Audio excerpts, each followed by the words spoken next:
Party को join किया, नए लोग आम आदमी पार्टी से जुड़े और उसके बाद नगर निगम में जो यहाँ नगर परिषद में जो धरना चल रहा है वहाँ पर भी जो सफाई कर्मचारियों का धरना चल रहा है वहाँ पर भी हम उनको समर्थन दे करके आए। प्रदेश का हर वर्ग अब आम आदमी पार्टी की तरफ बहुत उम्मीदों से देख रहा है और सभी की ये उम्मीद है कि अगर कोई पार्टी उनकी आवाज को बुलंद कर सकती है, विपक्ष के तौर पे सरकार के सामने मजबूती से उनके मुद्दों को रख सकती है, तो वो आम आदमी पार्टी है। पूरे प्रदेश में विपक्ष की भूमिका इस वक्त आम आदमी पार्टी निभा रही है, क्योंकि कांग्रेस के सभी साथी आपस में जूते चप्पल चलाने में, एक दूसरे को थप्पड़ मारने में, नारेबाजी करने में और अपने लिए पदों की लड़ाई लड़ने में व्यस्त है। इसलिए कुछ समय के लिए राजनीति से बाहर है और इसलिए पूरे हरियाणा में इस वक्त विपक्ष की बुलंद आवाज बनके आम आदमी पार्टी आम लोगों के सभी मुद्दों के ऊपर सरकार को चुनौती दे रही है और इसकी बौखलाहट भारतीय जनता पार्टी में भी स्पष्ट तौर पे नजर आने लगी है। जब से हमने अपने 4000 पदाधिकारियों को भिवानी के अंदर शपथ दिलाई है, पद और निष्ठा की शपथ दिलाई है, तब से मुख्यमंत्री मनोहर लाल खट्टर जी बुरी तरह से घबराए हुए हैं कि आने वाले समय में भारतीय जनता पार्टी का क्या होगा, वो अपनी सीटें कैसे बचा पाएंगे, जमानतें कैसे बचा पाएंगे। और वो बौखलाहट उनके बयानों में, उनके व्यवहार में साफ तौर पे नजर आ रही है। मुख्यमंत्री जी ने बार बार आम आदमी पार्टी को टारगेट करना शुरू कर दिया है। वो कहते हैं कि ये आम आदमी पार्टी वाले मुफ्तखोर हैं, मुफ्तखोर कहते हैं हमको। हरियाणा प्रदेश की आम जनता को मुफ्तखोर कहने की कोशिश करते हैं, दिल्ली के लोगों को मुफ्तखोर कहते हैं, पंजाब के लोगों को मुफ्तखोर कहते हैं। लेकिन मैं एक सवाल पूछना चाहता हूं मुख्यमंत्री जी से। मुख्यमंत्री जी, आपकी 4000 यूनिट बिजली फ्री, आप जिस गाड़ी में चलते हैं गाड़ी फ्री, आप जिस घर में रहते हैं वो घर फ्री, आपके नौकर चाकर फ्री, आपके लिए हेलीकॉप्टर फ्री, आपके लिए जहाज के टिकट फ्री। तो सबसे बड़ा मुफ्तखोर अगर हरियाणा के अंदर कोई है तो वो हरियाणा के मुख्यमंत्री मनोहर लाल खट्टर जी हैं। उनसे बड़ा तो कोई मुफ्तखोर हो ही नहीं सकता, इतनी सारी मुफ्त की सुविधाएं ले रहे हैं। तो छोड़ दें ये सारी सुविधाएं अगर मुफ्तखोरी पसंद नहीं है उनको तो। लेकिन अरविंद केजरीवाल जी का तो ये प्रण है कि जो भी ये वीआईपी नेता, मंत्री, मुख्य सारी सुविधाएं आम जनता के दरवाजे पर ला करके खड़ा कर देंगे। ये प्रण है और इसको 2024 में हरियाणा के अंदर भी इस संकल्प को पूरा करेंगे। पूरे बहुमत की सरकार हरियाणा के अंदर बनाने जा रही है आम आदमी पार्टी। आने वाले समय में, आने वाले 1-2 महीने के अंदर हम बहुत तेजी से अपने संगठन का विस्तार करने जा रहे हैं और गांव लेवल पे अभी हमने सर्कल इंचार्ज बनाए, हर 5 गांव के ऊपर एक सर्कल इंचार्ज नियुक्त किया। आने वाले समय में हम हर गांव में 11 से 21 सदस्यों की कमेटी बनाने जा रहे हैं और उसके बाद हर बूथ पर 10 ऐसे पदाधिकारियों को तैनात करेंगे जो एक एक घर तक अरविंद केजरीवाल जी का संदेश पहुंचा सके। यानी आने वाले 1.5 से 2 महीने के समय में 2 लाख पदाधिकारियों की मजबूत फौज हरियाणा के अंदर आम आदमी पार्टी खड़ी करने जा रही है और उस पूरी फौज का काम ये होगा कि वो अरविंद केजरीवाल जी की नीतियों को घर घर पहुंचाए। यानी अब परिवार जोड़ो अभियान शुरू करेंगे, एक एक घर में जाएंगे, एक एक गांव में जाएंगे, लोगों को आम आदमी पार्टी की नीतियों के बारे में बताएंगे और आम आदमी पार्टी के इस आंदोलन से जुड़ने के लिए उनका स्वागत करेंगे। दूसरा महत्वपूर्ण मुद्दा जो आपके इलाके से जुड़ा हुआ है, हमारी बहन जूनियर महिला कोच जो पिछले 8 महीने से इंसाफ की लड़ाई लड़ रही थी, आखिरकार चंडीगढ़ पुलिस ने चार्जशीट फाइल की। लेकिन इस पूरे मामले में पूरे हरियाणा के अंदर एक चिंता इस वक्त सबके सामने है और वो चिंता जूनियर महिला कोच के जीवन को लेकर के है कि क्या उनकी जिंदगी खतरे में तो नहीं है। क्योंकि जिस तरीके के प्रकरण पिछले कुछ दिनों में देखने को मिले और जिस तरीके से पूरी सरकार संदीप सिंह के बचाव में आ गई है। कल तो हमने देखा एक वीडियो भी घूम रहा था, जूनियर महिला कोच बहन ने एक वीडियो जारी किया। उन्होंने कहा कि सीआईडी के लोग, पहली बार ऐसा हुआ होगा कि सरकारी अधिकारी सीआईडी के लोग कैमरे के ऊपर कैद हुए, जो उनका पीछा कर रहे हैं, जो उनको धमकी दे रहे हैं, जो उनको हथियार दिखा के डराने की कोशिश कर रहे हैं। इन सारी चीज़ों से ये पता लगता है कि पूरी सरकार अब एक ऐसी हरियाणा की बेटी के पीछे पड़ गई है जो अपने लिए इंसाफ मांग रही है, अपने लिए मान सम्मान मांग रही है और ये बहुत ही शर्मनाक और दुर्भाग्यपूर्ण है। खट्टर साहब जिस तरीके से मंत्री संदीप सिंह को समर्थन दे रहे हैं उनके साथ खड़े हुए नजर आ रहे हैं, वो साफ तौर पे दिखाता है कि खट्टर साहब हरियाणा की महिलाओं के, हरियाणा की बेटियों के मान सम्मान के खिलाफ खड़े हैं। और हरियाणा कभी भी बेटियों के मान सम्मान के साथ खिलवाड़ बर्दाश्त नहीं करता। इसलिए पूरा हरियाणा आने वाले समय में अगर मुख्यमंत्री मनोहर लाल खट्टर जी मंत्री संदीप सिंह को बर्खास्त नहीं करते हैं तो हरियाणा में जहां भी जाएंगे हरियाणा की जनता मंत्री संदीप सिंह का काले झंडों से स्वागत करेगी और उनका साथ देने वाले मुख्यमंत्री मनोहर लाल खट्टर जी का भी काले झंडों से हरियाणा की जनता हर कोने में स्वागत करेगी। आने वाले समय में ये विरोध झेलना पड़ेगा दोनों को, क्योंकि उन्होंने हरियाणा की महिलाओं के मान सम्मान के साथ खिलवाड़ करने की कोशिश की है। दूसरी महत्वपूर्ण बात कि आजकल जो मुख्यमंत्री जी का व्यवहार है वो उनकी बौखलाहट दिखाता है। एक महिला ने उनसे पूछा कि हमारे यहाँ फैक्ट्री लगा दीजिए, रोजगार मिल जाएगा। उन्होंने कहा अगली बार जब चंद्रयान 4 जाएगा तो मैं उस पर भेज देंगे। एक सीईटी के छात्र ने कल उनसे पूछा कि सीईटी का जो एग्जाम हुआ उसमें गड़बड़ हुई है, और उसने कहा कि फैमिली आईडी का दुरुपयोग हुआ है, कुछ कागजात भी दिए। उनको कहा कि पुलिस को बोला कि इसको गिरफ्तार कर लीजिए, इसको ले जाइए, इसके खिलाफ कार्रवाई कीजिए। एक पिछले जब जनसंवाद में हमारे किसी कार्यकर्ता ने कोई सवाल पूछना चाहा तो बोले आम आदमी पार्टी का कार्यकर्ता है, इसको उठा के पहले पीटो फिर यहाँ से बाहर करो कार्यक्रम से। एक महिला ने कोई सवाल पूछना चाहा तो बोले आपको सिखा के भेज रखा है किसी ने। यानी मुख्यमंत्री जी को अब अपने चारों तरफ आम आदमी पार्टी के कार्यकर्ता नजर आ रहे हैं। कोई आम व्यक्ति भी अगर सवाल पूछता है तो उनको लगता है कि आम आदमी पार्टी का कार्यकर्ता है। हम हमेशा ये कहते हैं कि मुख्यमंत्री जी का ये खौफ अच्छा है, इनके मंत्रियों का ये खौफ अच्छा है, क्योंकि हरियाणा के हर भ्रष्टाचारी को आम आदमी पार्टी के सामान्य से सामान्य कार्यकर्ता से भी डरना चाहिए। इनका पीछा नहीं छोड़ेंगे, इनकी नींद हराम कर देंगे, और जब तक 2024 में आम लोगों के हकों वाली सरकार नहीं बनती तब तक आम आदमी पार्टी के कार्यकर्ता पुरजोर तरीके से मेहनत करके जमीन पे लोगों के साथ जुड़ने का ये क्रम जारी रखेंगे। आपके कोई सवाल है? अनुराग जी, देखिए जिस प्रकार से वन नेशन वन इलेक्शन की चर्चा की जा रही है, इस पर राजनीति करने की तैयारी है, जबकि केजरीवाल जी कहते हैं वन नेशन वन इलेक्शन अच्छी बात है, लेकिन वन नेशन वन एजुकेशन भी होना चाहिए। देखिए, वन नेशन वन इलेक्शन से आम आदमी को क्या मिलेगा? वो तो सरकारी प्रक्रिया है। और मुझे तो बड़ी अच्छी लगी अरविंद केजरीवाल जी की वो बात। वो कह रहे थे अभी तो हमारे देश में 6 महीने में कहीं ना कहीं चुनाव होता रहता है, तो ये सरकार थोड़ी बहुत सुन भी लेती है, कहीं किसी चीज का रेट कम कर देती है, कहीं किसी चीज में लोगों को रियायत दे देती है जब चुनाव आने वाले होते हैं। अगर 5 साल में एक बार चुनाव होगा और वन नेशन वन इलेक्शन की थ्योरी पे लोग जाएंगे, सरकार अगर ऐसा करेगी तो निश्चित मानिए कि एक चुनाव से दूसरे चुनाव के बीच में आपका सिलेंडर 5,000 रुपए का हो जाएगा। इसको कोई रोक नहीं सकता। पेट्रोल 200 रुपए में मिला करेगा, इसको कोई रोक नहीं सकता। इसलिए एक ऐसी चीज जो 5 साल में एक बार होती है उस पर ध्यान देने की बजाय सरकार को ऐसी चीजों पर ध्यान देना चाहिए जो रोज होती है। हमें रोज बिजली की जरूरत पड़ती है, रोज पानी की जरूरत पड़ती है, रोज बच्चों को स्कूल जाना है, रोज अस्पताल की जरूरत पड़ती है, रोज सड़कों पे चलना पड़ता है सबको।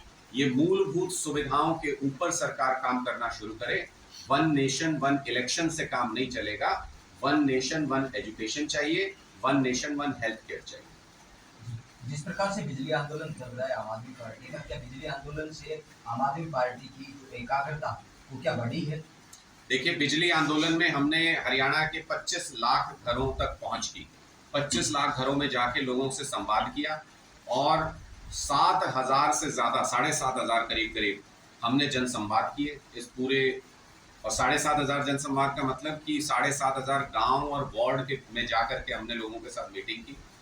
6,000 से ज्यादा जगह ऐसी थी जहां लोगों ने हमारी बात से कन्विंस होकर के हमारे साथ मिलकर के महंगे बिजली बिलों को जलाया। ये अपने आप में दिखाता है कि हरियाणा के अंदर एक बहुत बड़ा आंदोलन जमीन के नीचे तैयार हो रहा है। लोगों में बदलाव की बहुत प्रबल इच्छा है और लोग त्रस्त हो चुके हैं। कांग्रेस, बीजेपी, इनेलो, जेजेपी, इन सारी पार्टियों के कामकाज के तरीके से लोग त्रस्त हो चुके हैं। आम आदमी पार्टी की सरकार लाना चाहते हैं। कोशिश और मेहनत सिर्फ हम लोगों को करनी है कि हम उन तक पहुंच सके। जिस भी गांव में हम जाते हैं, पिछले 1 साल में 850 से ज्यादा गाँव में जाके जनसंवाद मैंने किया, लोगों से चर्चा की है, और अगले 1 साल में टारगेट रखा है अपने लिए कि 2,000 से ज्यादा गांव में जाऊंगा, लोगों के बीच में चर्चा करूंगा। उस अनुभव के आधार पे मैं ये कह रहा हूँ कि पूरे बहुमत की 2024 में सरकार बनने जा रही है। बिजली एक बहुत बड़ा मुद्दा हरियाणा के अंदर है। जिसको ये सरकारें टालने की कोशिश करती हैं। खुद बिजली मंत्री के गांव में 6-6 घंटे के पावर कट लगते हैं। आप किसी भी जगमग योजना वाले गांव में चले जाइए, 24 घंटे बिजली वहां भी नहीं आती है। लोगों ने उम्मीद करना छोड़ दिया है कि 24 घंटे बिजली होती क्या है। एक बुजुर्ग मुख्यमंत्री जी के स्टेज पे चढ़ के कह रहे थे 8 घंटे के बजाय 12 घंटे बिजली दे दो। मुख्यमंत्री जी बोले नहीं मिलेगी, 8 ही घंटे मिलेगी। हमें ऐसी सरकार चाहिए ही नहीं जो लोगों को मूलभूत सुविधाएं नहीं दे सकती, 24 घंटे बिजली नहीं दे सकती, घर घर पानी नहीं दे सकती। हम ऐसी सरकार 2024 में लेके आएंगे जो मूलभूत सुविधाएं लोगों को दे, पूरी तरह से फ्री दे, जैसे दिल्ली और पंजाब में मिलता है, ताकि लोग अपने परिवार को इस महंगाई के दौर में पाल सकें और मेहनत करके अपने बच्चों के लिए कुछ ना कुछ अच्छा कर सकें। सभी पार्टियों को कहीं ना कहीं आप लोग एकजुट कर रहे हैं या इंडिया गठबंधन की बात करें, लेकिन हरियाणा में 2024 में लोकसभा और विधानसभा आएंगे, तो अगर जो सीटों की गठबंधन होंगे, जिस कांग्रेस पार्टी पर या फिर इनेलो पर आप ब्लेम कर रहे हैं, अगर गठबंधन में हो तो उसको फिर रोल बैक कैसे कर पाएंगे? देखिए, जो इंडिया गठबंधन बना है उसको, उसके विचार को समझने की कोशिश कीजिए।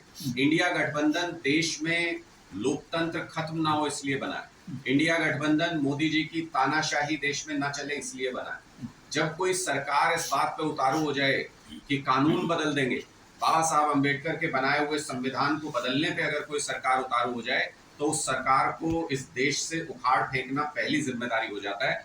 इस विचार के आधार पे इंडिया गठबंधन बना है। और आपने तो देखना शुरू कर दिया होगा कि इंडिया से भारतीय जनता पार्टी और मोदी जी किस हद तक डर गए। हमने अपने गठबंधन का नाम इंडिया रखा तो ये कह रहे हैं इंडिया नहीं लिखेंगे, भारत लिखेंगे। कल को हमने अपने गठबंधन का नाम भारत रख लिया तो क्या लिखेंगे? मोदी लिखेंगे या क्या बना देंगे? बीजेपी बना देंगे इस देश को। तो इसलिए जो अपने निजी स्वार्थ के लिए जो देश के खिलाफ काम करने को उतारू हो, अपने बिजनेसमैन दोस्तों के लिए काम करता हो, देश के लिए काम ना करता हो, ऐसी तानाशाह सरकार को उखाड़ फेंकने के लिए इंडिया बनाया गया है। और उसमें कोई दो राय नहीं है, सभी एक मत से इसमें सहमत है कि 2024 में केंद्र से भारतीय जनता पार्टी को उखाड़ फेंकना है। उसके लिए जो भी, जब भी गठबंधन सीटों के विषय में जो भी बात होगी, आपसे उसके बारे में चर्चा करेंगे। मुझे नहीं लगता कि अभी तक सीट शेयरिंग के बारे में किसी तरीके की किसी प्रदेश में कोई चर्चा हुई है। विधानसभा चुनाव की जहां तक बात है, 90 की 90 सीटों पर आम आदमी पार्टी एक मजबूत संगठन तैयार कर रही है। हर गांव में 7,000 गांव के अंदर आम आदमी पार्टी एक मजबूत संगठन तैयार कर रही है। हमें हरियाणा में किसी के सहारे, किसी के साथ की जरूरत नहीं है। पूरे बहुमत की सरकार अकेले आम आदमी पार्टी अपने दम पर बनाएगी। हम सक्षम। दिग्जन में एक मामला चला हुआ श्री राम शर्मा का, कहा चेयरमैन ने ईओ साहब को दोषी ठहराया, क्या कहते हैं?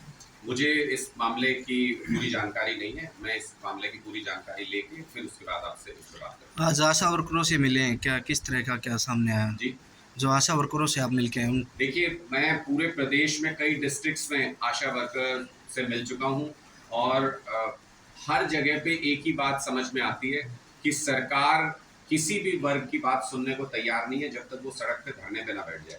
क्लर्कों के साथ भी यही हुआ, आशा वर्कर्स के साथ भी यही हुआ।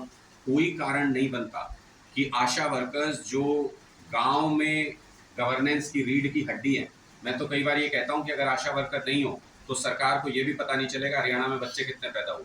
तो ऐसी जो मैन पावर आपके पास है, जो ग्राउंड लेवल पे काम करते हैं लोगों के बीच में, उनकी जायज़ मांगों को मानना सरकार की जिम्मेदारी है। और अगर सरकार उससे मुंह मोड़ती है तो इन्हीं लोगों के दम पे सरकारें चलती हैं। वो सरकार बदल जाएगी जो लोगों की आवाज़ सुनना बंद कर देती है। ये सरकार ऐसी है जिसमें ये किसानों की मांग सुनने को तैयार नहीं है, ये कर्मचारियों की मांग ओपीएस की सुनने को तैयार नहीं है, क्लर्कों की सैलरी की मांग सुनने को तैयार नहीं है, पुलिसकर्मी अपने लिए सैलरी में बदलाव मांग रहे हैं, सुनने को तैयार नहीं है, ये आशा वर्कर्स की बात सुनने को तैयार नहीं है, आंगनवाड़ी वर्कर्स की बात सुनने को तैयार नहीं है। कोई ऐसा समाज में वर्ग नहीं है। छात्र इनसे कुछ मांगते हैं, कहते हैं पेपर ठीक से करा दो, नहीं कराते। युवा रोजगार मांगते हैं, नहीं देते। कोई ऐसा वर्ग नहीं है जिससे इस सरकार में लोग दुखी नहीं है। हर वर्ग परेशान है। हर वर्ग को अपनी छोटी छोटी बातें मनवाने के लिए सड़क पे संघर्ष करना पड़ता है। ऐसी सरकारों को तानाशाह सरकार कहा जाता है और ये सरकारें लोकतांत्रिक व्यवस्था में अक्सर चुनाव आते ही बदल जाया करती हैं। अनुराग जी, बीजेपी केंद्र के मुद्दों पर चुनाव लड़ती है। कांग्रेस पार्टी जो है, जो भी मुद्दा मिलता है उसको विपक्ष के तौर पर पेश करने का प्रयास करती है और आम आदमी पार्टी फ्री के मुद्दे उठाकर जनता के बीच जाती है। अब जनता भरोसा करे तो किस पर भले करे और चुनाव के दौरान किस पर विश्वास करे? देखिए, मैं आपको एक तथ्य बताता हूँ जो शायद मुझे नहीं जानकारी, आपके कभी ध्यान में आया होगा कि आम आदमी पार्टी ने आज से पहले जितने भी चुनाव लड़े, जब हमने दिल्ली में चुनाव लड़ा तो आसपास कहीं हमारी सरकार नहीं थी। जब हमने पंजाब में चुनाव लड़ा तो आसपास कहीं हमारी सरकार नहीं थी, आसपास के प्रदेश में। जब हमने गुजरात में चुनाव लड़ा तो आसपास के किसी प्रदेश में हमारी सरकार नहीं थी। अब जब हम हरियाणा में 2024 का चुनाव लड़ेंगे तो आसपास के 2 प्रदेशों में हमारी सरकार है। पिछले सारे रिकॉर्ड हरियाणा के अंदर तोड़ देंगे। इनको कहने दीजिए कि मुफ्त की चीज़ें आम लोगों को, ये जिसको मुफ्त की रेवड़ी कहते हैं, नहीं होगा इनको स्वाद पसंद। पता नहीं कौन से देश से आए। हमारे देश में और हमारे हरियाणा में तो रेवड़ी बहुत पसंद है। हम तो बचपन से बहुत खाते आए हैं। सबको रेवड़ी बहुत पसंद है और खुश होके खाते हैं। तो इनको कहने दीजिए मुफ्त करते हैं। बीजेपी की सरकार ने क्या किया हरियाणा में? कुछ भी मुफ्त नहीं देते हरियाणा के अंदर। 3 लाख करोड़ का कर्जा चढ़ा दिया उसके बावजूद। ऐसी सरकार नहीं चाहिए जो भ्रष्टाचार से कर्जा चढ़ाती हो। आम आदमी पार्टी की सरकारों में मुफ्त सुविधाएं भी देते हैं और हर प्रदेश में सरकार की इनकम बढ़ रही है और सरकारी घाटा घट रहा है। दिल्ली के अंदर तो एक भी पैसे का कर्जा नहीं है और पंजाब में जो भी कर्जा है वो अब लगातार कम हो रहा है सारी सुविधाएं देने के बावजूद। कांग्रेस पार्टी ने 9 साल तक हरियाणा में विपक्ष के तौर पे कुछ नहीं किया। मुख्यमंत्री जी के साथ गोलगप्पे खाने के अलावा भूपेंद्र सिंह हुड्डा जी ने कोई भी विपक्ष का काम किया हो तो बता दीजिए। पिछले 6 महीने में महत्वपूर्ण मुद्दे जिनके ऊपर आवाज उठानी चाहिए थी कौन से थे? क्लर्क अपनी सैलरी के लिए हड़ताल कर रहे थे, कौन खड़ा था उनके साथ? किसने उनकी आवाज उठाई? जो जूनियर कोच महिला अपने लिए संघर्ष कर रही थी 8 महीने में पिछले, किसने उनके लिए आवाज उठाई? क्या कांग्रेस पार्टी कहीं खड़ी थी उनके साथ? किसानों के मुद्दे पर जो अपने बीमा क्लेम की मांग कर रहे थे, टंकी पे चढ़े हुए थे सिरसा में, किसने उनकी आवाज उठाई? कौन उनके लिए संघर्ष कर रहा था? ये सारी बातों की तरफ ध्यान देंगे तो लगेगा कि 31 विधायक कांग्रेस पार्टी के व्यर्थ में बैठे विधानसभा के अंदर। असली विपक्ष की आवाज आम आदमी पार्टी सड़क के ऊपर संघर्ष करके बन चुकी है। हरियाणा में विपक्ष आम आदमी पार्टी है और 2024 में सत्ता पक्ष आम आदमी पार्टी होगा। सर एक सवाल हो रहा है कि जिस तरह से सर जो आपने मुद्दा उठाया महिला कोच वाला, अब जब धनखड़ खाप के चबूतरे पर आप आए थे वहाँ खाप पंचायतों ने ऐलान किया था और जब आपने बोलने की कोशिश की तो आपको इग्नोर किया गया। लेकिन आज वो खाप चौधरी हैं कहीं नज़र नहीं आ रहे, आपके ऊपर ये मुद्दा आके रुक गया है। क्या संभाल पाएंगे या ये फिर से लंबा चलेगा? ये संघर्ष तो बिल्कुल अंत समय तक पहुंचेगा और जब पाप का घड़ा भर जाता है, हम धार्मिक ग्रंथों में पढ़ते आए, जब पाप का घड़ा भर जाता है तो ऊपर वाला अपने आप इंसाफ कर देता है। मंत्री संदीप सिंह को अपने किए का भोगना पड़ेगा, उससे कोई उनको बचा नहीं सकता। मुख्यमंत्री खट्टर साहब उनको बचाने की कोशिश करेंगे तो उनके साथ डूबेंगे। भारतीय जनता पार्टी संदीप सिंह को बचाने की कोशिश करेगी तो उसके साथ डूबेगी। जो भी व्यक्ति ऐसे मंत्री संदीप सिंह के साथ खड़ा होगा जिसने हरियाणा की बेटी के मान सम्मान के साथ खिलवाड़ करने की कोशिश की हो, उसको जमीन से उखाड़ देंगे पूरी तरह से। मंत्री संदीप सिंह की कॉन्स्टिट्यूएंसी में हम डोर टू डोर कैंपेन कर चुके हैं पहले भी और आगे भी करेंगे। लोगों को बताएंगे कि जिस व्यक्ति को आपने चुन के भेजा था उसने आपके वोट का क्या भेजा इस्तेमाल किया, हरियाणा की बेटियों के मान सम्मान के साथ खिलवाड़ करने के लिए उस ताकत का इस्तेमाल किया। मंत्री संदीप सिंह को आने वाले दिनों में हरियाणा के हर हिस्से में बहिष्कार का सामना करना पड़ेगा। और मैं तो समाज के सभी लोगों से भी ये कहता हूँ, मेरी खाप पंचायतों से भी दोबारा अनुरोध है कि इस मुद्दे के ऊपर सभी एक मंच पे आएँ और हमारी बेटी के मान सम्मान की रक्षा के लिए इस आवाज़ को बुलंद करें ताकि मंत्री संदीप सिंह जल्दी से जल्दी मंत्रिमंडल से बाहर हो और जेल ही एकमात्र सही जगह ऐसे लोगों के लिए। मैं सबको अनुरोध करता हूं, चाहे वो किसी भी पार्टी से हो, किसी भी खाप से हो, सभी लोगों को एक साथ आकर के एक मंच पे आकर के एक आवाज में मंत्री संदीप सिंह के खिलाफ आवाज बुलंद करनी चाहिए। आज राष्ट्रीय पार्टी बन चुकी है।